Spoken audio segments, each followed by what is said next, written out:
Hello बच्चों, नमस्कार। आज का ये वीडियो है क्लास 11 के इकोनॉमिक्स को लेकर। आज हम लोग इस वीडियो में पढ़ेंगे इकोनॉमिक्स के मेन चैप्टर्स, मेन टॉपिक्स, जिससे आपके सारे के सारे ऑब्जेक्टिव क्लियर हो जाएंगे इन वन शॉट। तो हम लोग देर ना करते हुए आज का ये वीडियो स्टार्ट करते हैं।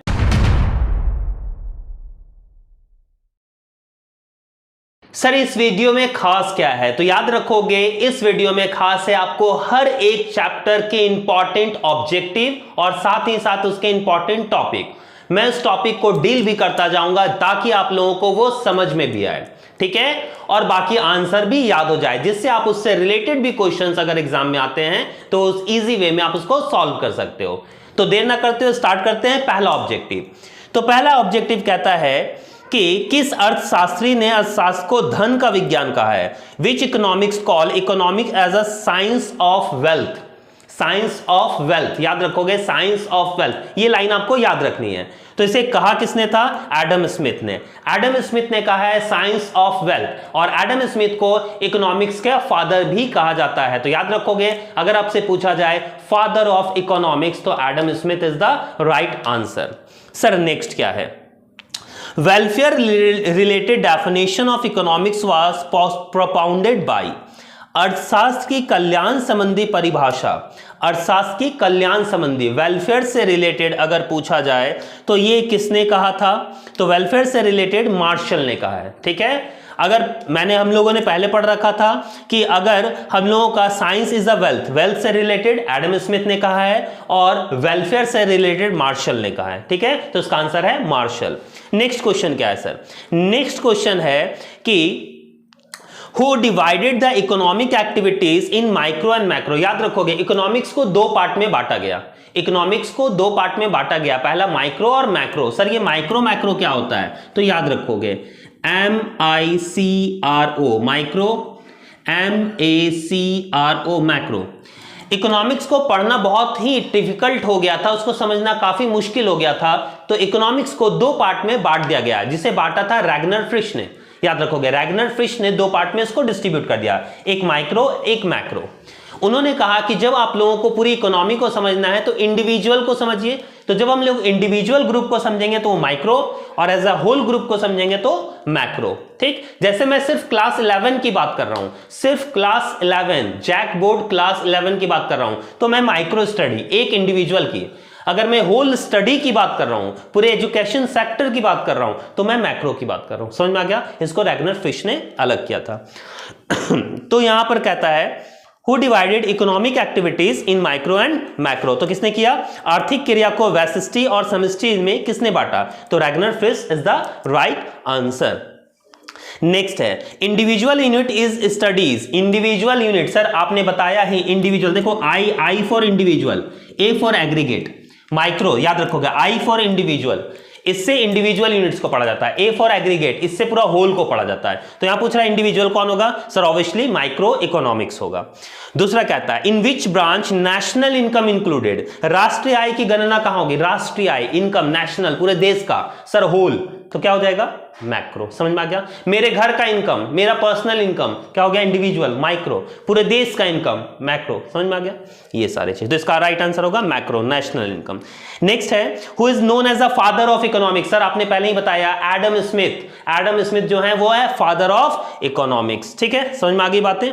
चलिए आगे क्या है? नेक्स्ट है हमारा स्टैटिस्टिक्स, सांख्यिकी। याद रखोगे, स्टैटिस्टिक्स को सांख्यिकी कहा जाता है। सांख्यिकी मतलब जो संख्याओं में व्यक्त हो, तो स्टैटिस्टिक का मतलब ही होता है जो नंबर्स में हो। याद रखोगे, जो नंबर्स में हो, जो क्वांटिटीज में हो। तो इसमें क्वांटिटीज वाले डेटास को दिखाया जाता है, क्वांटिटीज वाले, क्वालिटेटिव डेटास को नहीं दिखाया जाता, ठीक है। याद रखोगे, क्वांटिटीज, कितने बॉयज हैं, कितने गर्ल्स हैं किस स्कूल में, ये क्वांटिटीज हो गया। हमारा पॉपुलेशन कितना है नंबर्स में, ये क्वांटिटीज हो गया, दैट इज स्टैटिस्टिक्स। कौन किससे कितना ज्यादा इंटेलिजेंस है, कौन किससे कितना ज्यादा सुंदर है, ये हमारा क्वालिटी हो गया, इसको स्टैटिस्टिक्स नहीं बोलेंगे। तो only quantitative datas are called statistics, qualitative data statistics नहीं है, ठीक। और स्टैटिस्टिक्स क्या है सर? स्टैटिस्टिक्स है जो संख्याओं में व्यक्त हो, जो नंबर्स में व्यक्त हो, जिसको दो सेंस में समझा गया है, singular sense, plural sense. Singular sense, जब हम लोग डेटा कलेक्ट करके लाते हैं, तो कलेक्ट करके लाए, फिर उसको हम लोग क्या करिए, क्लासिफाइड किए, फिर उसको प्रेजेंट किए, ये सारी चीजों को हम लोग सिंगुलर सेंस में कहते हैं। और प्लूरल सेंस में उसी से डिसीजन निकालना प्लूरल सेंस है। थोड़ा समझ लें इस चीज को। जैसे हम जनगणना की बातें आपने सुनी होगी, जनगणना 10 साल में किया जाता है, सेंसस, जिसको सेंसस के नाम से जाना जाता है। हमने जनगणना करवाई पूरे देश में, घर घर जाकर पूछा कितने लोग रहते हैं, कितने मेल हैं, कितने फीमेल है, कौन पढ़ा लिखा है, क्या क्या यूज करते हो, कितना कमाते हो, वगैरह वगैरह। वो डेटा आ गया, उसको मैंने कलेक्ट किया। अच्छा, सबको फिर अलग अलग करेंगे, मेल अलग करेंगे, फीमेल अलग करेंगे, इनकम अलग करेंगे, एजुकेशन अलग करेंगे, चिल्ड्रंस को अलग करेंगे, उसको ये किया, समराइज किया, तैयार किया, और ये सारी चीजें हमारी सिंगुलर सेंस कहलाई। अब उससे डिसीजन लेंगे। डिसीजन क्या लेंगे? तो प्लूरल सेंस में अब वो डेटा से हम लोग बहुत सारी चीजें कर सकते हैं। ठीक, जैसे बहुत सारी चीजें क्या कर सकते हैं, अब देख सकते हैं हम लोग का एजुकेशन लेवल कितना है, पॉपुलेशन कितना है, सेक्स रेशियो कितना है, मतलब according to the boys girls कितने हैं, ठीक, वो देख सकते हैं। उसके बाद हमारा अनएम्प्लॉयमेंट या एम्प्लॉयमेंट रेट कितना है, जन्म दर, मृत्यु दर, तो ये बहुत सारी चीजें, तो ये सारे का डिसीजन निकालना प्लूरल सेंस में बताया जाता है। समझ में आ गई बातें? तो ये सारी चीजें हम लोगों की स्टैटिस्टिक्स कहलाती है। अब इससे रिलेटेड हम लोग क्वेश्चन देखते हैं। सर क्वेश्चन कहता है the father of statistics is, याद रखोगे फादर ऑफ इकोनॉमिक्स है एडम स्मिथ, लेकिन स्टैटिस्टिक्स के फादर एडम स्मिथ नहीं है। स्टैटिस्टिक्स के फादर हैं आपके, याद रखोगे, गॉटफ्राइड ऑकिनवाल। ठीक है, गॉटफ्राइड ऑकिनवाल इसके जो हैं फादर हैं। ठीक, दूसरा क्वेश्चन क्या कहता है, सांख्यिकी का प्रयोग किया जाता है, सांख्यिकी कौन यूज करता है? ठीक, statistics is used by businessman, scientist, economist, all of this. तो ये सारे लोग यूज करते हैं। साइंटिस्ट भी यूज करेंगे कितने नंबर्स हैं, इकोनॉमिस्ट तो यूज करेगा, इकोनॉमी का पार्ट है, बिजनेसमैन को यूज, हम लोग कॉमर्स के स्टूडेंट हैं, कॉमर्स के बच्चे भी इसको यूज करते ही हैं, तो इसमें सारी चीजें आएगी। अच्छा सर, नेक्स्ट क्या है? नेक्स्ट कहता है statistics word is used for, किसके लिए यूज किया जाता है, सिंगुलर सेंस या प्लूरल सेंस? सर आपने बताया दोनों के लिए, सिंगुलर सेंस में भी और प्लूरल सेंस में भी यूज किया जाता है, तो इसका आंसर होगा बोथ। ठीक, नेक्स्ट क्या है sir, statistics is only art और साइंस? सर आपने पढ़ ही रखा है, बोथ है, क्योंकि ये रिसर्च भी किया जाता है और इसको प्रेजेंट भी किया जाता है। तो स्टैटिस्टिक्स जो है वो आर्ट भी है और साइंस भी है। तो सर हमने पढ़ा है डेटा कितने तरह का होता है, प्राइमरी डेटा और सेकेंडरी डेटा। जरा इसके बारे में भी बता दें सर, प्राइमरी डेटा क्या होता है और सेकेंडरी डेटा क्या होता है? तो याद रखोगे, प्राइमरी डेटा वैसे डेटाज होते हैं जो इन्यूमरेटर डायरेक्ट जाकर कलेक्ट करता है। मतलब अगर कोई भी डेटा खुद से जाकर पर्सनली कलेक्ट करके लाया जाए, ओरिजिन, पॉइंट ऑफ ओरिजिन से डायरेक्टली कलेक्ट किया जाए, तो वो प्राइमरी डेटा है। सेकेंडरी डेटा मतलब सुनी सुनाई बातें या कहीं से पब्लिश डेटा हमारे पास आता है, वो सेकेंडरी डेटा है। समझ में आ गया? तो जैसे फॉर एग्जाम्पल अगर हम खुद जा रहे हैं जनगणना करने या खुद कोई डेटा कलेक्ट करने, तो हमारा प्राइमरी डेटा है। जैसे आप लोगों का टेस्ट कॉपी मैंने चेक किया, ये मेरे लिए प्राइमरी डेटा है। ठीक, लेकिन आपके पापा को इसका पूरा का पूरा मार्क्स पता चले मेरे थ्रू होकर, वो कौन सी डेटा है? Secondary data.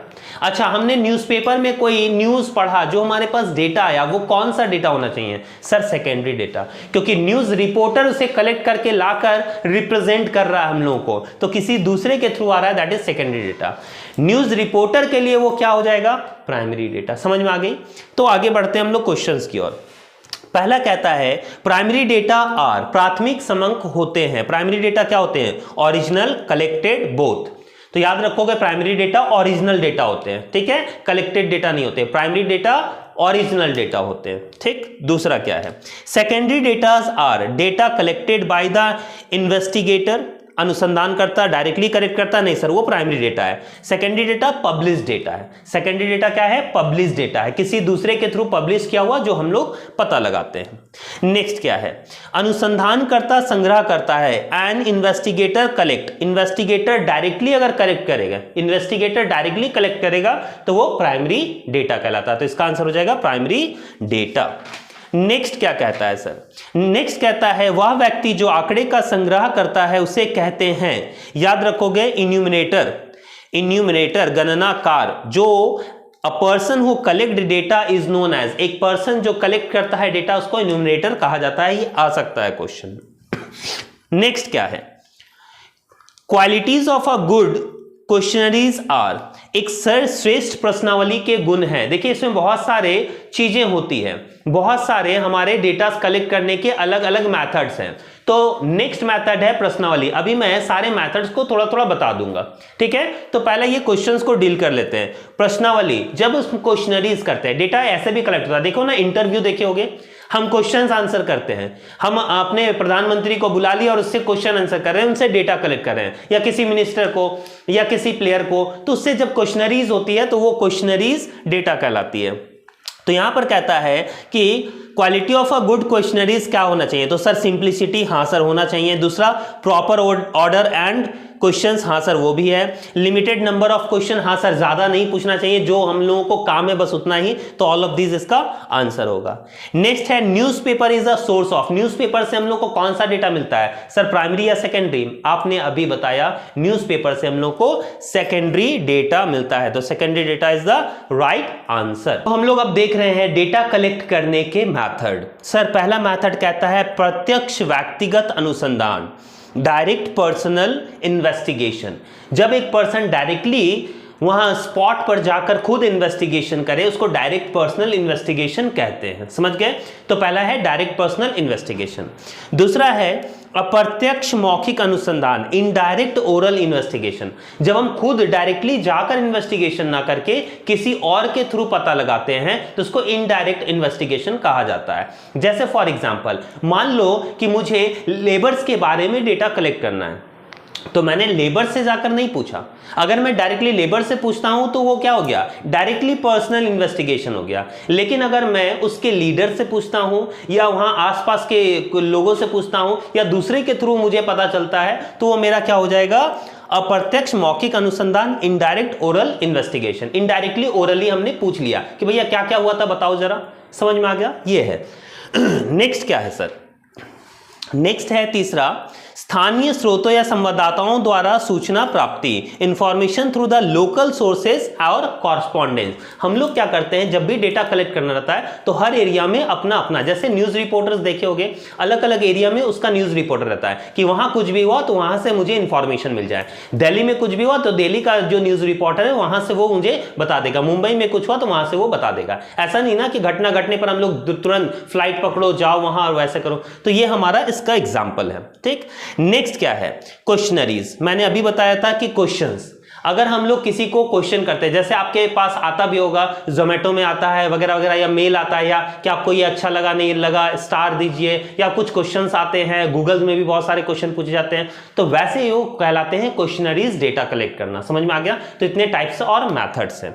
चलिए चलते हैं फटाफट नेक्स्ट की ओर। जो नेक्स्ट पढ़ने जा रहे हैं वो है sample method and census method. Sir sample method और सेंसस मैथड होता क्या है वो समझ लें। अगर हम किसी की भी चीजों को, जब हम लोग को डेटा कलेक्ट करना है और हम इंडिविजुअली जाकर पर्सनली उसको कलेक्ट कर रहे हैं, तो वो मेथड हमारा कहलाता है सेंसस मेथड। सॉरी, इंडिविजुअली अगर हम लोग डेटा कलेक्ट कर रहे हैं वो हमारा सेंसस। सेंसस मतलब जनगणना। देखिए ना, जनगणना कैसे होता है, एक एक जन की गणना करना, तो हर एक के घर में जाया जाता है और पूछा जाता है, वो सेंसस मेथड। सैंपल मेथड क्या होता है, याद रखोगे, सैंपल मतलब सैंपलिंग। जैसे ब्लड सैंपल, हमारे बॉडी में से एक बूंद ब्लड निकाला गया और सैंपल के अकॉर्डिंग बता दिया गया हमारे ब्लड में कौन सी डिजीज है, बीमारियां हैं, क्या है। तो दोनों में से थोड़ा सा और अंतर समझ लें। सेंसस मेथड बहुत लार्ज स्केल पे करना संभव नहीं है। जैसे अगर हम लोगों को समुद्र में देखना है कि मछलियों को कोई डिजीज है कि नहीं, तो हम लोग सेंसस नहीं कर सकते कि हर एक मछली को निकाले और चेकआउट कर लिए। उसके लिए फिर सैंपलिंग मेथड करना होगा कि एक मछली को निकाले, उसमें डिजीज है तो सब में है, पानी खराब है नहीं है, सब बढ़िया है तो सब बढ़िया है। समझ में आ गया? तो लार्ज स्केल पे सैंपल मेथड ही काम आता है, हम एक चीज को चेक नहीं कर सकते, और स्मॉल स्केल पे सेंसस मेथड आता है। सेंसस मेथड बहुत ही खर्चीला होता है एज कंपेयर टू सैंपल, क्योंकि सैंपल में तो एक रैंडमली हम एक को सेलेक्ट किए और पूरी चीजों को बता दिए। पूरे मेरे खेत में गन्ने लगे हुए हैं, मैंने एक गन्ना निकाला, उसको चेकआउट किया, अगर वो बढ़िया तो मतलब सारे खेत में गन्ने बढ़िया, वो हो गया हमारा सैंपल मेथड, एक के थ्रू सबको बता देना। और सेंसस मतलब हर एक को चेक करना। समझ गए? चलिए आते हैं ऑब्जेक्टिव की ओर फटाफट। Sir a good sample always based, जो एक अच्छा न्यायदर्श हमेशा क्या होता है, आधारित होता है सर रैंडम सैंपलिंग पर। ठीक है, रैंडम सैंपलिंग याद रखोगे, रैंडम सैंपलिंग मतलब एक रैंडमली कोई पकड़ के निकाल लिए और उसके थ्रू सबको बता दिए। ठीक है। तो वो ऐसा नहीं कि सिलेक्ट करके, क्योंकि हम लोगों को तो पता है, जैसे आप में से जो बच्चे पढ़ने वाले, जो बच्चे नहीं पढ़ने वाले, मुझे तो पता है, अगर हम चुनकर निकालेंगे तो फिर तो वो गड़बड़ हो गया। रैंडमली किसी से पूछ लिया, अच्छा तुम बताओ जी, तुमको समझ में आया, अगर वो बता दिया मतलब सबको तो समझ में आ ही रहा होगा, समझ में आ गया। अगर मैं सबसे तेज बच्चे से पूछूं कि तुम बताओ, तो वो तो हमेशा बता ही देगा, इसका मतलब थोड़े कि सब पढ़ लिया। हम रैंडमली क्लिक किया, अच्छा तुम बताओ, तुम्हें समझ में आ गया, हाँ तुम्हें समझ में आ गया, मतलब सबको समझ में आ गया। तो रैंडमली जो सिलेक्ट करते हैं वो सबसे बढ़िया होता है, ठीक है, सैंपलिंग मेथड में। नेक्स्ट कहता है when each units of universe is studies then it is called. जब हम लोग हर एक चीज को प्रत्येक इकाई का अध्ययन करते हैं, हर एक ईच यूनिट को, हर एक चीज को, तो वो क्या होता है सर? सेंसस। आपने बताया अभी एक एक चीज को चेक करना क्या कहलाता है? सेंसस मेथड कहलाता है। और एक के थ्रू सबको बताना कौन सा मेथड? सैंपल। तो इसका आंसर होगा सेंसस मेथड। नेक्स्ट क्या है? If from the population some selected units are studies then it is called. अगर हम सिलेक्टेड यूनिट्स के थ्रू सबको बताते हैं, सिलेक्टेड यूनिट्स के थ्रू सबको बताते हैं, तो वो क्या है? सैंपल मेथड है। बहुत अच्छी। नेक्स्ट क्या है सर? नेक्स्ट कहता है diagrammatic presentation of data is known as. हम लोग जब डायग्राम में, क्योंकि देखिए ये डेटा हमने कलेक्ट कर लिया नंबर्स में, स्टैटिस्टिक्स हो गया, अब उसको हम लोग क्या करते हैं? अलग अलग क्लासीफाई करते हैं, मतलब वर्गों में कितने बॉयज हैं, कितने गर्ल्स हैं, कितने पढ़े लिखे हैं, क्या क्या हम लोग क्लासीफाई कर देते हैं, और उसको फिर रिप्रेजेंट करते हैं ग्राफ पे, ठीक है, ताकि समझने में इजी टू अंडरस्टैंड हो जाए। तो उसको हम लोग प्रस्तुतिकरण कहते हैं, प्रेजेंटेशन कहते हैं। तो यहां पर पूछता है डायग्रामेटिक प्रेजेंटेशन क्या है, तो वो है प्रेजेंटेशन। ठीक, चलिए चलते हैं नेक्स्ट की ओर। नेक्स्ट कहता है कि What is the number of female per 1000 male in India? 2011 जनगणना के अनुसार प्रति 1000 पुरुषों में महिलाओं की संख्या कितनी है? तो याद रखोगे 1000 पर्सन मेल में, फीमेल हमारा 943 हमारा फीमेल है, ठीक, 1000 मेल में। नेक्स्ट कहता है स्टैटिस्टिक्स, जो इंडियन स्टैटिस्टिकल इंस्टीट्यूशन है वो कहाँ लोकेटेड है? तो इंडियन स्टैटिकल इंस्टीट्यूशन जो हमारा, वो कोलकाता में उसकी हेड ऑफिस है, याद रखोगे कोलकाता में वो सिचुएटेड है।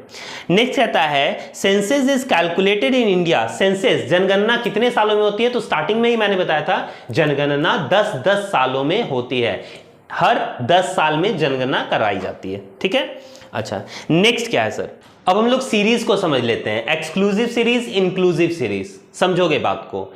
एक्सक्लूसिव नाम से ही पता चल रहा है, छोड़ देना। एक्सक्लूसिव सीरीज में लिया क्या जाता है? 10 से 20, 20 से 30, 30 से 40, जैसा दिख रहा होगा। इंक्लूसिव सीरीज, इंक्लूसिव सीरीज में क्या दिखता है? 0 to 9, फिर 10 से लिया जाता है 10 to 19, 20 to 29, ठीक है। इसका जो अपर लिमिट और लोअर लिमिट होता है वो एक दूसरे से मैच नहीं करता, लेकिन इसका जो अपर और लोअर लिमिट रहता है वो मैच, जैसे इसका lower limit upper limit lower limit से मैच देखोगे कर रहा है, 10 to 20, 20 to 30। अब इसको और थोड़े देहाती में बताते हैं। मान लो आपका रोल नंबर वाइज बैठना है, तो यहां पर अगर देखा जाए तो 1 से लेकर 9 रोल नंबर्स तक इसमें बैठेंगे। 10 से कहां बैठेगा? यहां 10 से लेकर 19 तक। ये हो गया हमारा इंक्लूसिव सीरीज, जितना है उतना ही लेना है। एक्सक्लूसिव, इसमें छोड़ देते हैं, एक्सक्लूज देखोगे 10 से 20, तो 10 से लेकर तो आपको बैठना ही है, 10 से 10 बैठेगा, 11 बैठेगा, 12 बैठेगा, ऐसे करते करते जाएगा, लेकिन यहां बैठेगा सिर्फ 19 तक। 20वां बच्चा यहां बैठेगा, याद रखोगे, क्योंकि यहां 20 से स्टार्ट है, तो याद रखोगे 20 से लेकर ये 29 तक यहां बैठेगा, ठीक है। 30 को छोड़ दिया जाएगा, एक्सक्लूसिव छोड़ दिया जाएगा, 30 को छोड़, 30 कहां बैठेगा? नीचे बैठेगा। समझ में आ गया? तो ये हमारा एक्सक्लूसिव सीरीज है। सर इसके ऑब्जेक्टिव्स क्या है? पहला कहता है क्लासिफिकेशन इंडिकेट्स, वर्गीकरण क्या प्रस्तुत करता है सर? तो करता है classification indicates uniformity of data या डिसयूनिफॉर्मिटी ऑफ डेटा। क्या क्लासिफिकेशन सिर्फ समान चीजों को बताता है या समानताओं को भी बताता है? तो याद रखोगे जब हम क्लासिफाइड करते हैं ना, तो एक साथ एक जैसे चीजों को भी डालते हैं और उसमें से अलग चीजों को भी निकालकर अलग क्लासिफाई कर लेते हैं, तो इसमें बोथ होगा। जैसे अगर हम लोग को मेल फीमेल को अलग करना है, तो मैंने मेल को एक साथ किया, फीमेल को एक साथ किया, फिर दोनों को अलग क्लासिफाई भी कर दिया। समझ में आ गया? तो हम इसमें बोथ हम लोग इसका पढ़ेंगे। नेक्स्ट क्या कहता है? When both lower and upper limits are considered such classes are called. याद रखोगे जब हम लोग अपर और लोअर दोनों को लेते हैं, अपर और लोअर दोनों को लेते हैं, तो कौन सा है? इंक्लूसिव। जब अपर लोअर को छोड़ देते हैं तो कौन सा है? एक्सक्लूसिव। समझ में आ गया? तो ये हमारा आंसर होगा इंक्लूसिव। नेक्स्ट क्या है? रेंज मतलब क्या होता है? लार्जेस्ट माइनस स्मॉलेस्ट, याद रखोगे। रेंज का मतलब होता है लार्जेस्ट माइनस स्मॉलेस्ट, तो इसका आंसर हो जाएगा difference between largest and smallest. Range समझते हो ना, रेंज लार्जेस्ट माइनस स्मॉलेस्ट। हमारी बंदूक की गोली कितनी दूर गई, यहां से लेकर लार्जेस्ट माइनस जहां हम खड़े हैं स्मॉलेस्ट, याद रखोगे। नेक्स्ट क्या कहता है? The difference between upper limit and lower limit is called, याद रखोगे। अपर लिमिट और लोअर लिमिट के बीच को क्लास इंटरवल कहा जाता है। इन दोनों के बीच का डिफरेंस 10, इन दोनों के बीच का डिफरेंस 10, इन दोनों के बीच का डिफरेंस 10, इसको कहते हैं क्लास इंटरवल। ठीक है, ये हो गया हमारा क्लास इंटरवल। नेक्स्ट है an orderly arrangement of data in column and rows are called. जब हम लोग कॉलम एंड रॉज में, कॉलम और रॉज तो समझते ही होंगे, ये हो गया हमारा कॉलम, ये हो गया हमारा रॉ। तो जब हम लोग कॉलम और रॉ में रिप्रेजेंट करते हैं तो उसको हम लोग क्या बोलते हैं सर? उसको बोलते हैं टैबुलेशन। सारणियन टेबल की तरह दिख रहा है ना, तो इसको हम लोग बोलते हैं टैबुलेशन। अच्छा, टैबुलेशन क्या है? Format of a table is table number, title, head note. हाँ सर, ये सारा कुछ होता है। Head note, foot note, table number, इसका कैप्शन, ये सारी चीजें उसमें लिखी जाती है। टाइटल क्या होना चाहिए, और टाइटल ऐसा होना चाहिए जिससे उससे पता चल जाए, ठीक है ना। जैसे इसमें आम के प्रकार, तो आपको पता चल जाएगा अच्छा आम के प्रकार, इसमें जितना भी लिखा होगा वो मैंगोज से रिलेटेड ही हमारा डेटा होगा। समझ में आ गया? तो ऐसे हमारा होना चाहिए। अनएम्प्लॉयमेंट, अच्छा बेरोजगारी, तो उससे रिलेटेड, तो कैप्शन ऐसा होना चाहिए जिससे हम लोगों को समझ में आ जाए। नेक्स्ट हमारा है डायग्रामेटिक प्रेजेंटेशन। तो डायग्रामेटिक प्रेजेंटेशन में देखोगे सबसे पहला है सिंपल बार डायग्राम। देख पा रहा होगा आपको, बार की तरह लिखा है सिंपल, ये सिंपल रहता है, ये इंडिकेट करता है। दूसरा है सब डिवाइडेड। देखो इसमें पार्ट पार्ट बना हुआ है, ये आपने बचपन में ही पढ़ रखा था कि डॉट डॉट डॉट है, ये किसी और चीज को दर्शाता है, लाइनिंग वाला किसी और को, और ब्लैंक वाला है जो किसी और को, ये सब डिवाइडेड है। ठीक है, यहां मल्टीपल देखोगे एक साथ तीन तीन है। मान लो ये 2010 का, 2011 का, 2012 का, ये तीन डायग्राम एक साथ आ रहे हैं। ठीक है, ये मल्टीपल हो गए। ये हो गया रेक्टेंगुलर डायग्राम, रेक्टेंगल की तरह दिख रहा है आपको, ये हो गया रेक्टेंगुलर डायग्राम। और ये है पाई डायग्राम, ये तो बचपन से आप पढ़ते आए हो, 360 डिग्री का होता है टोटल, ये पूरी का पूरा सर्कल है, ये पाई डायग्राम हो गया। उसके बाद होता है पिक्टोग्राफ। अगर पिक्चर्स के थ्रू हम लोग बता रहे हैं किसी भी चीज को तो वो हमारा पिक्टोग्राफ होता है। और लास्टली होता है कार्टोग्राफ, जिसको मानचित्र कहते हैं। मानचित्र मतलब तो समझते होंगे मैप, तो अगर मैप के अकॉर्डिंग हम लोग किसी चीज को दर्शाते हैं तो वो कार्टोग्राफ कहलाता है। चलिए अब चलते हैं इसके ऑब्जेक्टिव फटाफट। The objective of diagrammatic presentation data is, हम लोग डायग्रामेटिक प्रेजेंटेशन जो करते हैं उसको हम लोग क्या बोलते हैं? ठीक है, तो इसको हम लोग क्या बोलेंगे? इसको बोलेंगे हम लोग प्रेजेंटेशन ऑफ डेटा। याद रखोगे, डायग्रामेटिक जो भी है इसको हम लोग बोलते हैं प्रेजेंटेशन ऑफ डेटा। इसको प्रेजेंट करते हैं, क्यों? इजी टू अंडरस्टैंड के लिए, ताकि हम लोगों को सरल तरीके से आसानी से समझ में आए। नेक्स्ट कहता है पाई चार्ट। पाई चार्ट में कितने कोण होते हैं? The angle of the total of a pie chart. Pie chart में कितने एंगल होते हैं? 360। याद रखोगे 360 एंगल हैं इसमें। चलिए नेक्स्ट क्या है? Type of the diagrams are, कौन सा होता है? Bar diagram, rectangular diagram, pie diagram, all. तो देखोगे यहां रेक्टेंगुलर, पाई और बार, ये सारा कुछ है, इसलिए इसका आंसर हो जाएगा ऑल। ये आप नोट डाउन भी कर लो, अगर इससे रिलेटेड कोई क्वेश्चन आता है तो आप इससे कर सकते हो। ठीक है, तो ये इसका आंसर हो जाएगा all of these above. Next क्या है? कहता है a vertical bar diagram based on the comparison of, vertical मतलब वर्टिकल ऐसा होता है ना, तो वर्टिकल जो बार डायग्राम है वो किस पे बेस्ड होता है? तो वर्टिकल बार डायग्राम किस पे बेस्ड है? ठीक है, ब्रेथ पर, चौड़ाई पर, इस पे बेस्ड है। तो वर्टिकल बार डायग्राम जो है वो चौड़ाई ब्रेथ पर बेस्ड है। ठीक, अच्छा नेक्स्ट कहता है अ graph of a cumulative frequency. Sir cumulative frequency याद होगा आपको, कॉम्युलेटिव फ्रीक्वेंसी जैसे 2, 4, 10, 1, 5, इसका कॉम्युलेटिव कैसे निकालते थे? कॉम्युलेटिव फ्रीक्वेंसी 2 का 2, 2 4 6, 6 और 10 16, 16 और 1 17, 17 और 5 22। ठीक, ये कॉम्युलेटिव हो गया। तो कॉम्युलेटिव फ्रीक्वेंसी के थ्रू हम लोग क्या दर्शाते हैं? तो जो है कहता है question a graph of a cumulative frequency distribution function is known as, तो इसको बोलोगे ओजाइव। देखो इसको कैसे दर्शाया जाता है, ये इस तरह से होता है। ठीक है, ये इस तरह से होगा। देखो ये बढ़ता गया ना, 2 से स्टार्ट हुआ, फिर 6, फिर 16, फिर 17, फिर 22, ये बढ़ता चला गया ना। तो इसी को हम लोग बोलते हैं हिंदी में तोरण और इंग्लिश में ओजाइव कहते हैं इसको। तो इसका आंसर हो जाएगा ये। ठीक, नेक्स्ट क्या है सर? नेक्स्ट है how many quadrants are there in a graph paper. Graph paper में कितने चरण होते हैं? तो याद रखो ग्राफ पेपर में 4 चरण होते हैं, 4 भाग में बांटकर उसको बनाया जाता है। नेक्स्ट क्या कहता है? नेक्स्ट क्वेश्चन है the basis of location of a median is. Median का बेसिस जो है वो याद रखोगे ओजाइव कर्व है। ओजाइव कर्व जो है वो मीडियन का बेसिस है। नेक्स्ट कहता है the basis of the location of mode is. Mode का लोकेशन कौन है? तो याद रखोगे हिस्टोग्राम। मोड के लिए हिस्टोग्राम और मीडियन के लिए ओजाइव कर्व। नेक्स्ट कहता है फॉल्स बेस लाइन जो है वो क्या है? कृत्रिम आधार रेखा क्या है?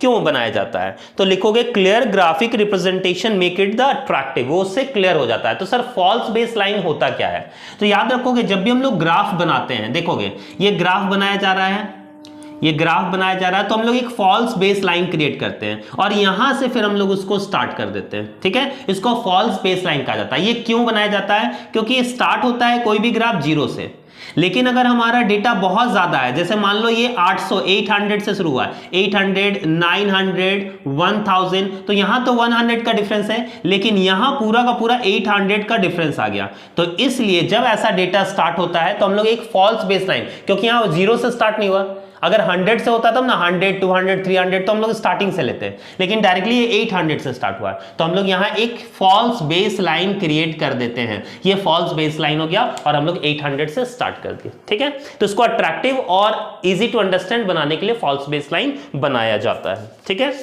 सर, नेक्स्ट क्या है? नेक्स्ट कहता है अ histogram is a graphical presentation of the frequency distribution of a. आयत चित्र किसी श्रृंखला की आवृत्ति वितरणों का रेखा चित्रीय प्रस्तुतिकरण है। तो याद रखोगे कंटिन्यूअस सीरीज। हिस्टोग्राम जो है वो कंटिन्यूअस सीरीज। कंटिन्यूअस सीरीज मतलब होता है 0 to 10, 10 to 20, 20 to 30, ये हो गया कंटिन्यूअस सीरीज। याद रखोगे ये है कंटिन्यूअस सीरीज जो हम लोग आगे पढ़ेंगे। मीन मीडियन मोड, देखो आगे हम लोग पढ़ने जाएंगे मीन मीडियन मोड कैसे निकाल, उसके न्यूमेरिकल्स भी, तो मैं सारे न्यूमेरिकल्स भी इस वीडियो में आप लोगों को बता दूंगा। अगर उससे भी रिलेटेड क्वेश्चन आता है तो आप इजी वे में इसको सॉर्ट आउट कर सकते हो। चलिए चलते हैं नेक्स्ट की ओर। हम लोग पढ़ने जा रहे हैं मीन। सर मीन मतलब माध्य। मीन कैसे निकलता है? याद रखोगे मीन को डिनोट किया जाता है x बार से, और ये निकलता कैसे है? तो यहाँ 3 सीरीज दिखाई गई है, हम लोग तीनों सीरीज को समझेंगे। 3 सीरीज, पहला होता है इंडिविजुअल सीरीज। अगर आपको नंबर दिया जाए 1 2 3 4 5 ये नंबर्स है और बोला जाए मीन निकालने के लिए, तो मीन का फॉर्मूला होता है सम ऑफ द नंबर 1 + 2 + 3 + 4 + 5, सबको जोड़ लीजिए, नंबर्स गिनिए 1 2 3 4 5 और 5 से डिवाइड कर दीजिए। तो 5 4 9 3 12 13 14 और 1 15, 15/5, दैट इज 3 आंसर। ये हो गया हमारा इंडिविजुअल सीरीज, समझ गए? अच्छा, डिस्क्रीट सीरीज में 2 चीज दिया रहता है। जैसे मान लो आपको दिया रहेगा x और फ्रीक्वेंसी 1 2 3, मान लो 3 दिया हुआ है और फ्रीक्वेंसी यहां दी गई है 8, मान लो 6 3 9 और 1 10। ठीक, अब हम लोगों को निकालना है, तो कैसे निकालेंगे? सबसे पहले निकालेंगे fx निकालेंगे। 6 1 जा 6, 3 2 जा 6, 3 1 जा 3 हो गया। और क्या करेंगे? फ्रीक्वेंसी को जोड़ लेंगे, 6 3 9 और 1 10, ये हो गया। इसको जोड़ लेंगे, 6 6 12 और 3 15। अब यहां मीन का फॉर्मूला हो जाएगा summation fx by summation f। अगर आपको नहीं समझ में आया तो फिर से एक बार वीडियो पीछे करके देख सकते हो कि x दिया हुआ है, फ्रीक्वेंसी दिया हुआ है, इसको निकाल लिया fx, मल्टीप्लाई करके टोटल f जोड़ लिया और f से इसको डिवाइड कर देंगे। जैसे fx, सर fx कितना आया? 15 डिवाइडेड बाई f कितना आया? सर 10 डिवाइड कर दोगे 1.5 इज द राइट आंसर। तो यहां हो जाएगा 1.5। ये हो गया हमारा discrete series. Sir continuous series क्या होता है? कंटिन्यूअस में क्लास रहता है, याद रखोगे क्लास इंटरवल। जैसे 0 to 10, 10 to 20, 20 to 30, ये आपका क्लास दिया रहेगा और फ्रीक्वेंसी दी रहेगी। जैसे फ्रीक्वेंसी हम लोग ले लेते हैं 6 3 1, 6 3 9 और 1 10। सबसे पहले हम यहां निकालते हैं मीड वैल्यू। याद रखोगे मीड वैल्यू। मीड वैल्यू कैसे निकलता है? इन दोनों के बीच का वैल्यू। 10 और 0, 10 का आधा कितना हो गया? 5। 20 और 10 कितना हो गया जोड़कर? 30। 30 का आधा हो गया 15। 20 30 कितना हो गया? 50। दोनों को जोड़ देंगे, देखो ये दोनों को जोड़कर आधा कर देंगे। ठीक है, तो 30 20 50, 50 का आधा 25। ठीक, ये आ गया मीड वैल्यू। अब हम लोग इसमें निकाल लेंगे ये मिड वैल्यू होता है x। अब हम लोग निकाल लेंगे fx। कैसे निकलेगा fx? तो मिड वैल्यू को f से मल्टीप्लाई करेंगे। f दिया हुआ है, x निकल गया। कैसे निकला? इन दोनों को जोड़कर आधा कर दिए। 6 5 जा 30, 15 तिया 45, 25 से कम 25, जोड़ ले 5 5 10, 4 3 7 2 9, 4 3 7 2 9 और 1 10, 100। अब यहां मीन हो जाएगा हमारा 100। अच्छा, फॉर्मूला क्या हो जाएगा? सेम वही, fx बाई समीशन f, यही फॉर्मूला। fx कितना आ गया सर? 100, और हमारा फ्रीक्वेंसी टोटल कितना है? 10। काट देंगे, हमारा कितना आ गया? 10। तो इससे रिलेटेड अगर आपका कोई भी क्वेश्चन आता है मीन को लेकर, तो आप इजी वे में बना सकते हो। चलिए चलते हैं हम लोग मीडियन की ओर। सर मीडियन कैसे बनता है? अब आते हैं मीडियन की ओर। मीडियन डिनोट किया जाता है सर m से। अब इसमें देखेंगे इंडिविजुअल सीरीज। मान लो 1 2 3 4 5 दिया हुआ है और मीडियन निकालना है, तो मीडियन कैसे निकालेंगे? n + 1 divided by 2। n मतलब नंबर, कितने नंबर हैं? 1 2 3 4 5, 5 नंबर है, तो 5 + 1 divided by 2 that is 6/2, that is काट देंगे, कितना आ जाएगा? 3। तो यहां पर 3 आंसर नहीं होगा, याद रखोगे। थर्ड आइटम जो होगा वही हमारा आंसर होगा। तो 1 2 3, थर्ड आइटम क्या है? 3 is the right answer. Sir एक और एग्जांपल बता दें। देखो एक और एग्जांपल मैं बताता हूं। मान लो मैंने रीअरेंज नहीं किया हुआ है, पहले ही दिया हुआ है, 9 दिया हुआ है, 6 दिया हुआ है, 1 दिया हुआ है, 10 4 दिया हुआ है और 5 दिया हुआ है, ऐसा। तो सबसे पहले इसको रीअरेंज कर लें। 1, फिर छोटा कौन है? 4, फिर 5, फिर 6, फिर 9। अब मीडियन निकालें। Median is equal to n + 1 divided by 2। 1 2 3 4 5, तो क्या हो जाएगा? 5 + 1 divided by 2 that is 6/2, that is 3। तो थर्ड आइटम मेरा जो होगा, थर्ड आइटम 1 2 3, थर्ड आइटम क्या है? 5, तो 5 मेरा मीडियन 5 हो जाएगा आंसर। ठीक। अच्छा सर मान लीजिए एक और नंबर रहता, मान लीजिए कि यहां पर 7 रहता, ठीक, सॉरी 9 हो गया ना, 10 रहता, ठीक है। तो अब क्या होता? अब अगर जोड़ो 1 2 3 4 5 6 है, तो यहां n हो गया 6 + 1, 6 + 1/2 मतलब 7/2। सर ये तो पॉइंट में आ गया 3.5, तब क्या करते? तो 3.5, 1 2 3, 3.5 मतलब 3 और 4 के बीच वाला, मतलब याद रखोगे 3.5 मतलब 3 और 4 के बीच वाला, तो 5 + 6 divided by 2, 6 5 11/2 is equal to कितना हो जाएगा? 5.5 आंसर। तो कभी भी पॉइंट में आ जाए तो क्या करोगे? उन दोनों को जोड़ दोगे, डिवाइडेड कितना कर दोगे? 2 कर दोगे, वो आंसर आ जाएगा। ठीक। अब आते हैं डिस्क्रीट सीरीज में। सर डिस्क्रीट सीरीज में x दिया रहेगा, फ्रीक्वेंसी दी रहेगी, और अगर बोल दिया मीडियन निकालने के लिए तो कैसे निकालेंगे? तो यहां पर सबसे पहले आपको सबसे पहले कॉम्युलेटिव निकालना है। कॉम्युलेटिव फ्रीक्वेंसी जुड़ता जाता है 6 6 3 9, 9 और 1 10, 10 5 15, 15 और 2 17, टोटल जोड़ लेंगे 17। मीडियन का फॉर्मूला हो जाता है n + 1 डिवाइडेड बाई 2। n कितना आ जाएगा? 17, याद रखोगे फ्रीक्वेंसी जब है तो 17 + 1 divided by 2 that is 18/2, that is 9। अब 9 कहां लाइज करेगा? देखिए 9 कहां लाइज कर रहा है? 9 यहां है, तो 9 लाइज ऑन 2, तो हमारा मीडियन कितना हो जाएगा? 2। 9 लाइज ऑन 2, तो so median is equal to 2। ठीक। अच्छा मान लो कि यहां पर 9 आया, 9 नहीं आकर हम लोगों का 11 आ जाता, तो 11 कहां आता? अब देखो यहाँ 6 है या 9 है या 10 है, तो 11 किस में आएगा? इसमें आएगा। तो 11 लाइज 15 में करता, तो मीडियन क्या हो जाता? 4। समझ में आ गया? ये हो गया मीडियन। और मोड क्या होता है सर? जो सबसे ज्यादा बार रिपीट होगा वो मोड हो जाएगा। जैसे कोई भी नंबर्स अगर आपको दिया जाए, देखोगे अगर कोई भी नंबर्स आपको दिया जाए 1 2 3 5 1 3 6 3 8 10 3 7 3, तो देखोगे 3 ज्यादा रिपीट हुआ है, तो यहां मोड क्या हो जाएगा? 3। तो जो सबसे ज्यादा बार रिपीट हो वो हमारा मोड हो जाएगा। ठीक है। चलिए तो पहला क्वेश्चन आप देख पा रहे होगे 1 3 5 7 9, इसका माध्य निकालना, अर्थमेटिक मीन। तो सिंपल है, कितना? 1 3 5 7 9, सबको जोड़ लीजिए, डिवाइडेड बाई 1 2 3 4 5, 5 से डिवाइड कर लीजिए, तो 9 7 16 5 21, 21 और 3 24 और 1 25, 25 बटा 5, 5 25 25 तो 5 इज द राइट आंसर। तो इसका आंसर कितना हो जाएगा सर 5 इसका राइट आंसर हो जाएगा।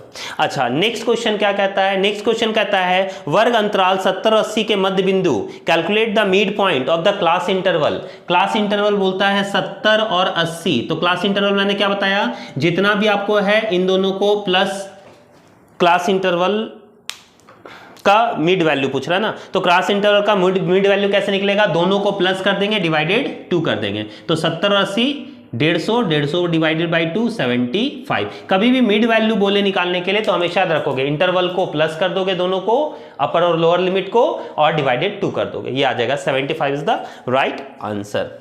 ठीक है। अच्छा नेक्स्ट क्या कहता है, नेक्स्ट क्वेश्चन है, देखोगे अगर देख पा रहे होगे तो समीशन ऑफ 50 दिया हुआ है, n दिया हुआ है, तो सिंपल सा है मीन निकालने के लिए बोल रहा है, तो मीन का फॉर्मूला क्या होता है, summation of x divided by n। तो समीशन ऑफ x यहां पर अगर आप देख पा रहे होगे तो x दिया हुआ है 50 और n नंबर कितना दिया हुआ है सर, नंबर दिया हुआ है 5, तो 5 से कट कर दीजिए दैट इज 10 आंसर। ठीक। अच्छा कभी कभी मिसिंग दे देता है सर, मिसिंग दे देगा तो कैसे बनाएंगे, सपोज कीजिए कि हम लोगों का एक क्वेश्चन लेते हैं, मान लीजिए कि ये क्वेश्चन आपका दिया हुआ है, जैसे 25 20 18 x 24 30 ये दिया हुआ है हम लोगों को, मीन दिया हुआ है, मीन कितना दिया हुआ है सर, मीन देखोगे 22 दिया हुआ है, तो मीन का फॉर्मूला होता है summation of x divided by n।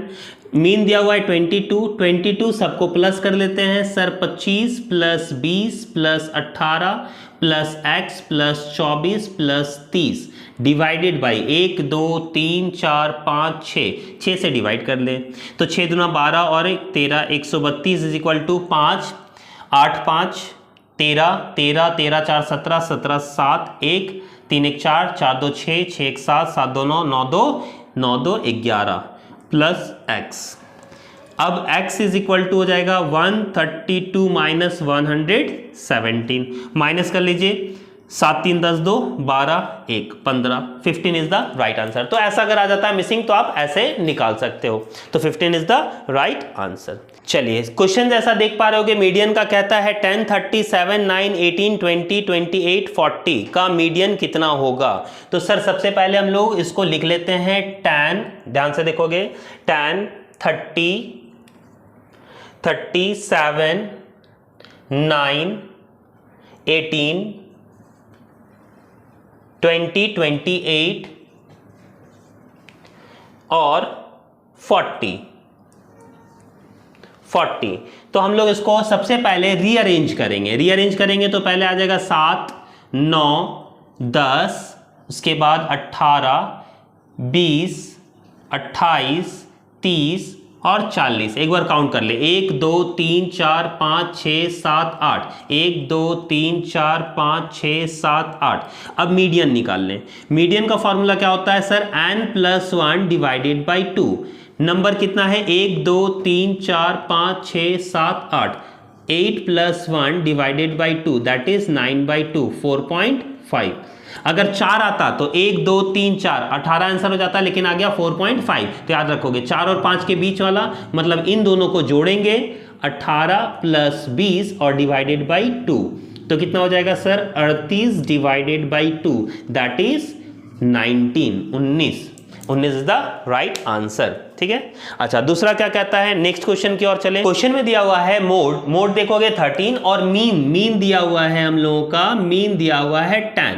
तो कहता है मीडियन निकालने के लिए, तो याद रखोगे एक फॉर्मूला होता है z, मोड को डिनोट किया जाता है z से, तो mode is equal to 3 median minus 2 mean, 3 median minus 2 mean, ये इसका फॉर्मूला है, याद रखोगे। ठीक है, mode is equal to 3 median minus 2 mean. तो सर मोड तो दिया हुआ है, लिख दीजिए 13, 3 मीडियन, सर 3 मीडियन नहीं पता, मीडियन निकालना, माइनस 2 मीन कितना है सर, मीन हम लोग का 10, तो 10 से मल्टीप्लाई कर देंगे, तो यहां आ जाएगा 13, 3 मीडियन माइनस 10 दूना 20, माइनस 20 इधर आएगा तो plus 20, 3 median is equal to 13 plus 20।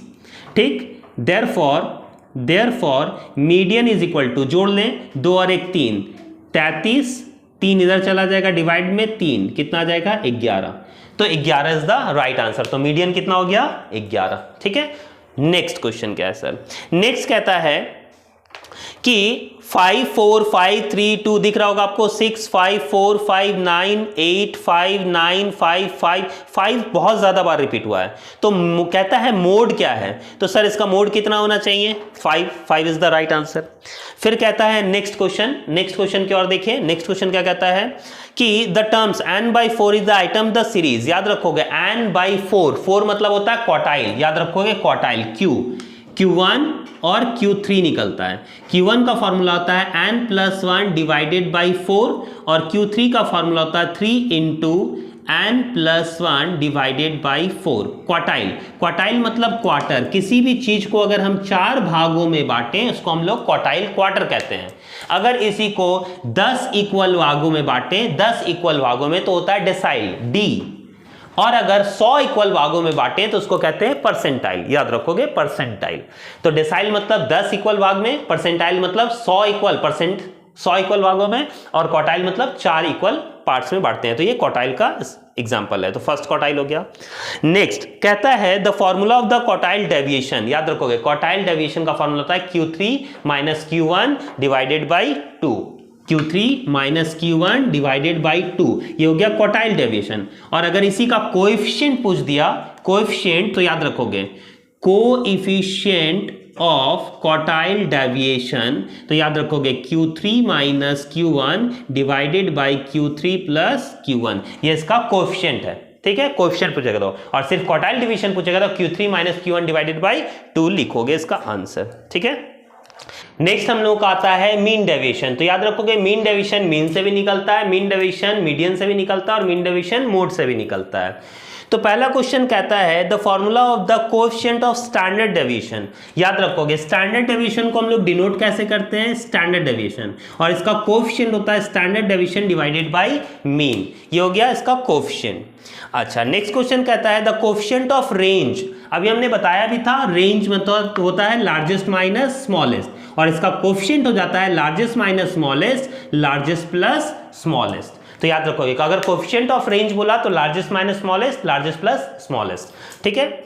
अच्छा, नेक्स्ट क्या कहता है कि रेंज बताएं 300, 310, 308, 210, 330 और 400। तो याद रखोगे रेंज का फॉर्मूला मैंने बताया लार्जेस्ट माइनस स्मॉलेस्ट। तो अगर यहां पर देख पा रहे होगे तो लार्जेस्ट सबसे बड़ा है 400 और सबसे छोटा कितना है सर? 210। तो यहां माइनस कर देंगे 9 और 3 से 2 गया 1, 190। तो रेंज हो जाएगा 190। लार्जेस्ट माइनस स्मॉलेस्ट, सबसे बड़ा से सबसे छोटा माइनस कर दोगे, हमारा रेंज निकल आएगा। नेक्स्ट क्या है? नेक्स्ट कहता है the thinking of the standard deviation is given by. किसने बनाया था? Karl Pearson. याद रखोगे कार्ल पियर्सन ने ही बनाया था। कार्ल पियर्सन ने कोएफिशिएंट भी बनाया, और यहां पर उसका ही सोच है, उसकी ही विचार है स्टैंडर्ड डेविएशंस की। ठीक है। नेक्स्ट क्या है सर?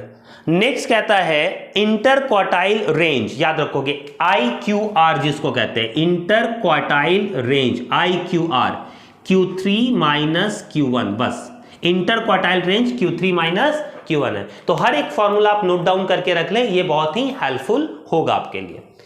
नेक्स्ट, आज हम लोगों ने पढ़ लिया सारे न्यूमेरिकल्स और बहुत सारी ऑब्जेक्टिव टाइप क्वेश्चंस, जिसमें बहुत सारे इंपॉर्टेंट टॉपिक्स, बहुत सारे फॉर्मूलाज आज हम लोग ने देख लिया। लेकिन समय के अभाव के कारण हम लोग आज इस वीडियो को यहीं पे समाप्त करते हैं।